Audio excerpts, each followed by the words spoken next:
Stroke কোথায় হয়? স্ট্রোকটা কিন্তু আমাদের ব্রেনে হয়। আমাদের মস্তিষ্কে যদি ব্লাড চলাচল বাধাগ্রস্ত হয়, সেটা রক্তনালীর মধ্যে ফ্যাট জমে হোক বা রক্ত দলা পেকে ক্লট হয়ে হোক, যে কোনো কারণেই যখন মস্তিষ্কের কোনো এক প্রান্তে ব্লাড সাপ্লাই বাধাগ্রস্ত হবে, তখনই ওই রক্তনালী যে অংশটাতে ব্লাড সাপ্লাই দিচ্ছে, সেই অংশটা ব্লাড এবং অক্সিজেনের অভাবে সেই অংশের সেলগুলো ড্যামেজ হতে থাকবে, নষ্ট হতে থাকবে। এই যে মস্তিষ্কের কোনো একটা অংশে ব্লাড সাপ্লাই বাধাগ্রস্ত হয়ে সে অংশের সেলগুলো নষ্ট হয়ে গেল, ড্যামেজ হয়ে গেল, এবং ওই অংশের সঙ্গে শরীরের যে নার্ভগুলো আছে সেগুলো অকেজ হয়ে আমরা কি হলো, মুখ বাঁকা হলো বা শরীরে এক সাইড আর কাজ করছে না, দ্যাট ইজ কিন্তু মানে স্ট্রোক। তো এই স্ট্রোকটা দুইভাবে হচ্ছে। একটা হচ্ছে রক্তনালীর মধ্যে ব্লক হয়ে রক্ত চলাচল বাধাগ্রস্ত হয়ে, এটাকে বলে ইসকেমিক স্ট্রোক। আরেকটা হচ্ছে হেমোরেজিক স্ট্রোক আছে, ওই যে উচ্চ রক্তচাপের কারণে রক্তনালী ফেটে যেয়ে রক্ত চারিদিকে ছড়িয়ে যেয়ে মস্তিষ্কে রক্তক্ষরণ হয়ে মৃত্যুবরণ করেছে। এগুলো বেশি মারাত্মক। তো এখান থেকে রিকাভার হওয়া কঠিন হয়ে যায় অনেক সময়।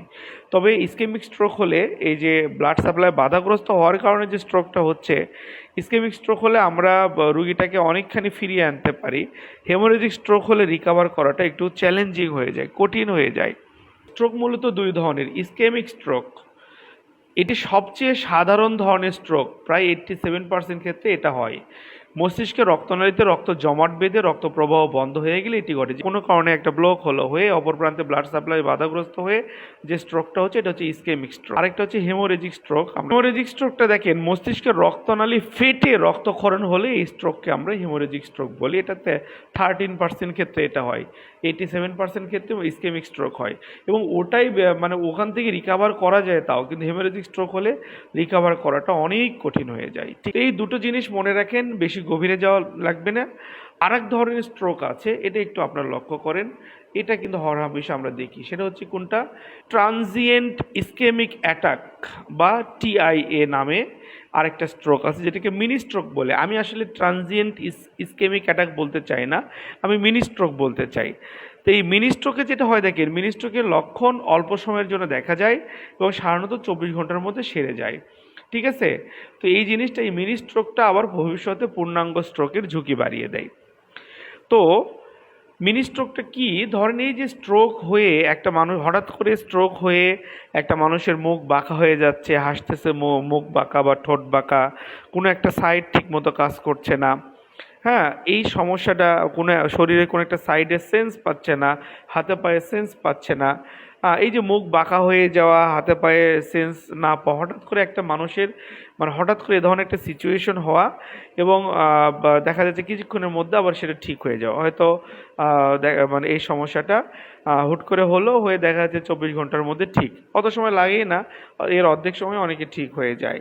তো এটাকে বলা হয় মিনি স্ট্রোক। যাদের মিনি স্ট্রোক হয়, ভবিষ্যতে পূর্ণাঙ্গ স্ট্রোকের একটা ঝুঁকি থাকে। হ্যাঁ, সো তাদের সাবধান হতে হবে, তাদের উচ্চ রক্তচাপ কন্ট্রোল রাখতে হবে, ডায়াবেটিস থাকলে ডায়াবেটিস কন্ট্রোলে রাখতে হবে। ডায়াবেটিস এবং হাইপারটেনশন এগুলোই হচ্ছে এই রোগগুলোই স্ট্রোকের ঝুঁকি বাড়িয়ে দেয়। আমি সহজ করে বলি, স্ট্রোকের লক্ষণগুলো আমরা এখন একটু দেখব। দেখেন, এই যে মুখ বেঁকে যাওয়া, হ্যাঁ, ফেস ড্রপিং, হাসতে বললে দেখবে যে মুখের এক পাশ ঝুলে যাচ্ছে। তারপরে শরীরের দুর্বলতা, উভয় হাত ওপরে তুলতে বললে হয়তো একটি হাত মানে তুলতে পারতেছে না, একটা হাত তুলতেছে, এরকম। তারপরে কি কথা জড়িয়ে যাওয়া, হ্যাঁ, স্পিচ ডিফিকাল্টি, হ্যাঁ, কথা বলতে বা বুঝতে অসুবিধা হওয়া, বা অস্পষ্ট বা জড়ানো জড়ানো কথা বলা, কথা ক্লিয়ার না হওয়া। তারপরে ভীষণ প্রবলেম, দৃষ্টিশক্তি, যে কোনো এক চোখ বা দুই চোখে হঠাৎ করে দেখতে সমস্যা হওয়া। তারপরে এই যে মাথা ঘোরা বা ভারসাম্য হারানো। ঠিক আছে? তো কি travel walking, dizziness, loss of balance আর কোঅর্ডিনেশন আর কি, হ্যাঁ, মাথা ঘোরা বা ভারসাম্য হারানো। তারপরে কি তীব্র মাথা ব্যথা করতে পারে, কোনো কারণ ছাড়া হঠাৎ করে তীব্র মাথা ব্যথা, এবং বা শরীরের যে কোনো এক সাইডে দুর্বলতা বা অসারতা, এক সাইড কাজ করছে না, এগুলোই কিন্তু স্ট্রোকের লক্ষণ। আর স্ট্রোকের লক্ষণ মনে রাখার জন্য আমরা ফাস্ট শব্দটি বেশি ব্যবহার করব। ফাস্ট শব্দটি মনে রাখবো, FAST, ফাস্ট। এই যে ফাস্ট শব্দের এই 4টা অক্ষর যদি মনে রাখি, তাহলে কিন্তু মানে স্ট্রোকের লক্ষণগুলো আমাদের সহজেই মনে থাকবে। যেমন কি ফার্স্টের প্রথমে কি এফ, এফ মিন্স কি ফেস, আমরা আগে মুখটা দেখবো যে মুখ বেঁকেছে কিনা আমরা একটু দেখবো। তারপরে এ মিন্স হচ্ছে আর্ম, হাত, উভয় হাত তুলতে পারছে কিনা সেটা দেখবো। বলবেন যে দুইটা হাত উপরের দিক তোলেন, তো হয়তো একটা হাত তুলতে পারতেছে, একটা তুলতে পারছে। তো মোটামুটি কমপ্লিটলি ধারণা পেয়ে গেলেন যে তার স্ট্রোক হয়ে গেছে। তারপরে কি স্পিচ, কথা বলা, হ্যাঁ, এস মিন্স হচ্ছে স্পিচ, কথা, কথা জড়িয়ে যাচ্ছে কিনা, অসুবিধা হচ্ছে কিনা দেখতে হবে। টি মিন্স টাইম, এফ এ আর হচ্ছে এস, এই তিনটাই বেশি ইম্পর্টেন্ট। আচ্ছা, স্ট্রোকের কারণটা নিয়ে অলরেডি কথা হয়েছে। তারপরে আমরা একটু মেইন কারণ দেখি। দেখেন বিভিন্ন কারণে স্ট্রোক হতে পারে, যেমন উচ্চ রক্তচাপ, ব্লাড প্রেশার প্রধান আসামি বাবা, এটা প্রধান আসামি। এটি স্ট্রোকের অন্যতম বড় ঝুঁকির কারণ, কিন্তু উচ্চ রক্তচাপটা নিয়ন্ত্রণে রাখতে হবে। তারপরে কোলেস্টেরল, উচ্চ কোলেস্টেরল, হাই কোলেস্টেরল, রক্তনালীতে চর্বি জমা হয়ে রক্ত প্রবাহ বাধাগ্রস্ত হতে পারে। এই গল্পটা অলরেডি আমি করে ফেলেছি। ডায়াবেটিসের কারণেও কিন্তু রক্তনালীগুলো ক্ষতিগ্রস্ত হয়, রক্তনালীগুলো ইলাস্টিসিটি কমে যায়, এবং যে কারণে রক্তনালীগুলো ফেটে যেয়ে মানে হিমোরেজিক স্ট্রোক হওয়ার চান্স থাকে। ডায়াবেটিস থাকলে তো সব রোগই মানে কমন হয়ে যায়, হ্যাঁ, সব রোগের সেন্টার হচ্ছে ডায়াবেটিস রোগ। তারপরে ধূমপান, স্মোকিং যারা করে রক্তনালী ক্ষতিগ্রস্ত হয় তাদের, এবং রক্ত জমাট বাঁধার ঝুঁকি বাড়ায়। অতিরিক্ত যারা মদ পান করে, অস্বাস্থ্যকর খাদ্য, আনহেলদি ডায়েট, অতিরিক্ত লবণ, চর্বি বা কোলেস্ট্রলযুক্ত খাবার গ্রহণ। তারপরে কি শারীরিক নিষ্ক্রিয়তা, মানে ফিজিক্যাল ইনঅ্যাক্টিভিটি, নিয়মিত ব্যায়াম না করা আর কি, হাঁটাহাঁটি না করা। ওবেসিটি বা স্থূলতা, অতিরিক্ত ওজন স্ট্রোকের ঝুঁকি বাড়ায়। হৃদরোগ বা হার্ট ডিজিজ, হার্টের কোনো সমস্যা থাকলে সমস্যা হয়। আবার ঘুমের অভাব, যাদের ঘুম কম হয় তাদের কিন্তু স্ট্রোকের ঝুঁকি বাড়ে। কিছু ঔষধ যেমন জন্মবিরতিকরণ পিলগুলো স্ট্রোকের ঝুঁকি বাড়ায়। পিলগুলো আপনার সহধর্মিণীর প্রচুর ক্ষতি করবে, তার স্ট্রোকের ঝুঁকি বাড়াবে, তার ওয়েট বাড়াবে, ওভারিতে সিস্ট করবে, সমস্যা করবে।